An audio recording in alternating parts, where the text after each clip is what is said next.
लगातार आपकी क्वेरीज को एड्रेस कर रहे हैं हमारे दोनों ही एक्सपर्ट्स। लोकेश उपल है हमारे साथ, राजेश अग्रवाल है। मार्केट्स में इस वक्त अभी सबड्यूड ट्रेड ही देखने को मिल रहा है, लेकिन लगातार हम आपकी क्वेरीज को सॉल्व कर रहे हैं। हामिद खान हमारे साथ मौजूद हैं, जोधपुर से कॉल किया है। हामिद जी नमस्कार, पूछिए। नमस्कार मैडम, मैं टाटा पावर लेना चाहता हूँ, रनर कॉम्बिनेशन लेना चाहता हूँ। अच्छा, कितने समय के लिए निवेश करेंगे अगर अभी लेंगे तो? कम से कम साल भर का नजरिया है। ठीक है, राजेश जी आप ही से जान लेते हैं, रिलायंस कम्युनिकेशन और टाटा पावर इस वक्त खरीदना सही रहेगा क्या एक साल के नजरिए के साथ, जो अभी करंट प्राइस देखने को मिल रहा है? रिलायंस कम्युनिकेशन में तो डेफिनेटली बहुत सारे कंसर्न्स हैं।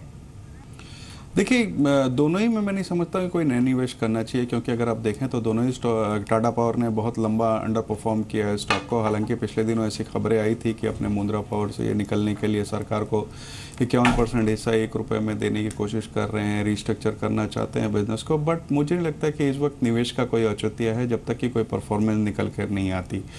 स्पेस में मुझे लगता है CESC एक बेहतर विकल्प साबित हो सकता है, जहाँ डीमर्जर अनाउंस हो रखा है और कंपनी में अच्छी अपसाइड बनती है। दूसरे, अगर आप आरकॉम की बात करें तो न्यूज़ फ्लो सबको ही पता है, सितंबर तक इनको अपनी डेट चुकाने की काबिलियत करनी है, और अगर वहाँ पर ये सक्षम हो जाते हैं तो मुझे लगता है कि एक अच्छा अपसाइड हो सकता है। बट किसी भी तरीके के नेगेटिव न्यूज़ आपको एक दिक्कत में डाल सकती है, तो बेहतर है दोनों स्टॉक से इस वक्त दूर रहें। दिनेश जी इस समय लाइन पे मौजूद है। दिनेश जी नमस्कार। दिनेश जी मुझको सुन पा रहे हैं तो अपना सवाल पूछिए। जी सर, मेरे पास REC के 155 शेयर हैं, 155 शेयर, सॉरी 180 शेयर हैं at the rate 155। Before bonus किया है मेरे पास, तो मैं इनको ये जानना चाहता हूँ कि मैं अभी रखूँ या बेच के फिर नीचे आए तो उनको ले लूँ, क्योंकि ये नीचे जा रहा है इस समय। पूछ लेते हैं। लोकेश जी बताएं, बहुत स्ट्रांगली बिकवाली हो गई ऊपरी स्तरों पे मई से ही अब तक अगर देखें तो इसको होल्ड किया जा सकता है कि अभी, या फिर एग्जिट कर जाएं अभी? देखिए राजेश जी, अगर REC की बात करते हैं, जब स्टॉक ने 145 के लेवल्स को क्रॉस किया, इसमें एक तरफा चाल रही, स्टॉक 3 महीने तक ऊपर ही चलता रहा, इसने 196 के लेवल्स को रीटेस्ट किया। In the current market conditions यहाँ पे 2 महीने से थोड़ी सी बिकवाली देखी जा रही है, लेकिन ये हो सकता है कि अगले महीने में वापस से स्टॉक में एक अच्छा बुल रन बने और stock can go up to the levels of 185 to 190 on the upside. तो सर फिलहाल अपनी पोजीशन को होल्ड कीजिए, you have bought it close to levels of 155। आप 165 रुपये का ट्रेलिंग स्टॉप लॉस डाल के फिलहाल अपनी पोजीशन में बने रहिए, आपको 185 से 190 के लक्ष्य देखने को मिलेंगे।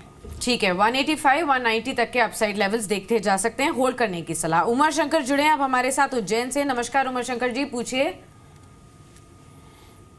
उमर शंकर जी आवाज मिल रही है क्या आपको?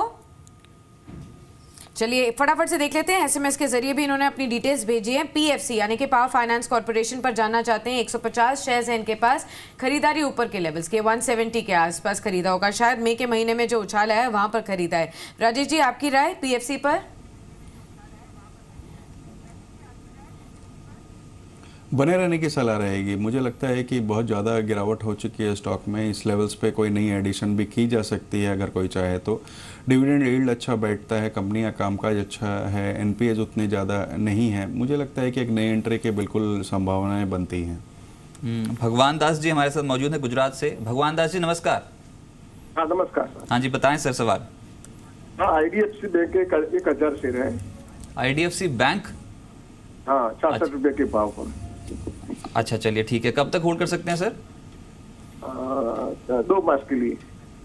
चलिए ठीक है। लोकेश जी बताएं, IDFC बैंक पे व्यू क्या है? 55-60 मौजूदा लेवल देखने को मिल रहा है।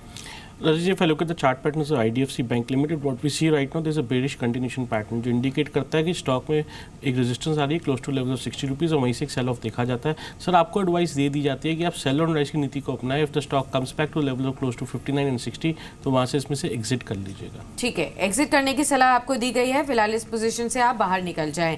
दर्शन जुड़े हैं हमारे साथ दिल्ली से। नमस्कार दर्शन जी, पूछिए कौन से शेयर्स हैं आपके पास?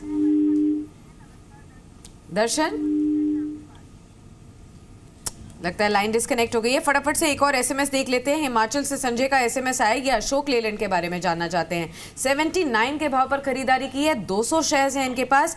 राजेश जी अभी आगे अगर लंबी अवधि के लिए अशोक लेलैंड में बने रहना पड़े, काफी ज्यादा फोकस इसका कमर्शियल व्हीकल स्पेस में एक्सपैंड करने को है, प्रॉफिट्स में भी है, क्या करें?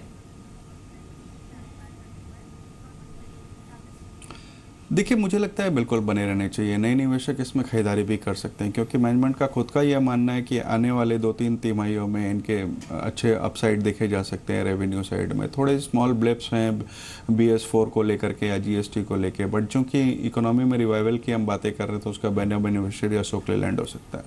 बिल्कुल बने रहें स्टॉक में और गिरावट में नई खरीदारी भी की जा सकती है।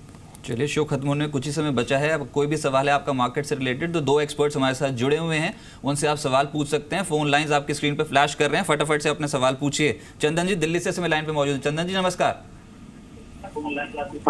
हाँ, सवाल पूछिए सर, टीवी की वॉल्यूम म्यूट कीजिए। मेरे पुंज लॉयड के बारे में जानना चाहता हूँ कि पुंज लॉयड मैंने 5000 शेयर्स उठाए हुए हैं 22 रुपए के रेट पे। अच्छा, तो नजरिया क्या करे, होल्ड कब करें? तक होल्ड कर सकते हैं, कितने समय दे सकते हैं? कम से कम 6 महीने। चलिए लोकेश जी बताएं, 6 महीने के लिए पुंज लॉयड 22 की खरीद है सर, 1860 पे ट्रेड कर रहा है। देखिए रजत जी, पुंज लॉयड को स्टडी करने पर नजर आता है कि 17 रुपये के आसपास की सपोर्ट है, 25 रुपये के आसपास की रेजिस्टेंस है। इसकी कंसोलिडेशन चल रही है। क्वार्टरली एंड मंथली चार्ट्स पे head and shoulder breakdown formation है और क्वार्टरली चार्ट्स पे कंसोलिडेशन चल रही है। तो सर फिलहाल अपनी पोजीशन को होल्ड कीजिए, 17 रुपये का स्टॉप लॉस मेंटेन कीजिए। स्टॉक अगर 22 रुपये के ऊपर जाएगा तो आपको 25 से 26 रुपये के लक्ष्य देखने को मिल जाएंगे। ठीक है, एक और फटाफट से सवाल ले लेते हैं। पुणे से नागेश का सवाल है, ये सिंटेक्स के बारे में जानना चाहते हैं। 200 शेयर्स है इनके पास, 25 रुपये 80 पैसे पर खरीदारी की हुई है। राजेश, ये शायद डीमर्जर के बाद की ही इनकी पोजीशन है, तो अभी क्या करना चाहिए? लॉन्ग टर्म का अगर नजरिया हो, टेक्सटाइल बिजनेस में निवेशित है अभी तो। देखिए, मुझे लगता है कि 30 रुपये के आसपास जब ये स्टॉक आता है तो वहाँ से निकल जाने चाहिए क्योंकि टेक्सटाइल में मुझे लगता है कि इससे ऊपर के वैल्यूएशन आएंगे। हालांकि डीमर्जर के बाद यहाँ पर एक अच्छा उछाल देखने को मिला था, बट 30 रुपये के आसपास ऑप्टिमम वैल्यूएशन हो जाते हैं। नए नंबर्स आगे आने वाले 2-3 क्वार्टर्स में जब आएंगे तो ही इसमें कोई फंडामेंटल कॉल ली जा सकेगी। इस वक्त मैं यही कहूँगा 30 रुपये का 30 रुपये का टारगेट रखें और निकल जाएँ। दर्शन जी इस समय हमारे साथ इसमें मौजूद हैं, उनसे भी बात कर लेते हैं। दर्शन जी बताएं, सवाल क्या ट्रेड किया आपने मार्केट पे? मेरे पास एमटेक ऑटो 2000 शेयर हैं, एवरेज करके मुझे 33 रुपए पड़ रहे हैं। अब उसको बेच देना चाहिए, रखना चाहिए? अच्छा चलिए ठीक है, पूछ लेते हैं। लोकेश जी सही बात है, इनकी ना इनको तो घाटा ज़्यादा हो गया और इनफैक्ट इससे ज़्यादा घाटा चाहता जो अभी शो कर रहा है ये। इसको होल्ड करें क्या, कुछ और रिकवरी हो सकती है? देखिए रजत जी, एमटेक ऑटो के चार्ट्स को स्टडी करके साफ सा नजर आता है 21 रुपये के आसपास ने सपोर्ट ली है, इसके 30 रुपये के आसपास की रेजिस्टेंस है। बट ओवरऑल चार्ट पैटर्न इसके काफ़ी बेरिश है, जो इंडिकेट करते हैं कि स्टॉक में अच्छा बुलिश पैटर्न नहीं बन रहा है। आपको सेल ऑन राइज की नीति को अपनाना चाहिए। स्टॉक अगर आपको 30-31 के लक्ष्य के आसपास नजर आए तो वहाँ से अपनी पोजीशंस को ऑफलोड कर लीजिएगा। ठीक है, 31 के लेवल्स पर एग्जिट करने की सलाह। पटना से उज्जवल जुड़े हैं हमारे साथ। नमस्कार उज्जवल जी, पूछिए। Good morning ma'am. Good morning, बताइए।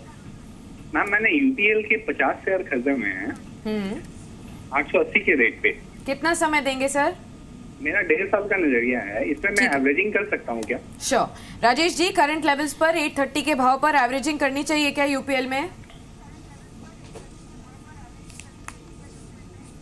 देखिए, इस वक्त एवरेजिंग की सलाह नहीं दूंगा, थोड़ा सा दबाव में लग रहा है स्टॉक। एवरेजिंग ही अगर आपको करनी हो तो 800 के आसपास करें। कंपनी के फंडामेंटल्स बहुत स्ट्रांग है, लॉन्ग टर्म पोर्टफोलियो के एक अच्छा उम्दा स्टॉक है, नंबर्स बेहद अच्छे आए थे और आगे आने वाले दिनों में भी सरकार का रवैया जो रूरल इकोनॉमी की तरफ है या मानसून जिस तरीके से नॉर्मल आने की संभावना है, इन सब चीज़ों के मद्देनज़र मुझे लगता है कि स्टॉक में अच्छा अपसाइड बन सकता है। नई एडिशन 800 के आसपास करें। चलिए, मार्केट्स पे थोड़ी रिकवरी है, अब 2 अंकों की बढ़त देखने को मिल रही है और मेटल स्टॉक्स पे जरूर नजर रखें क्योंकि टाटा स्टील एकदम से चढ़ पड़ा है, वेदांता जैसे स्टॉक्स में मूव पॉजिटिव है। राजेश जी बहुत शुक्रिया आपका मेरे साथ जुड़ने के लिए। लोकेश जी आपका भी शुक्रिया हमारे साथ जुड़ने के लिए और दर्शकों की मदद करने के लिए, ट्रेडिंग आइडिया शेयर करने के लिए।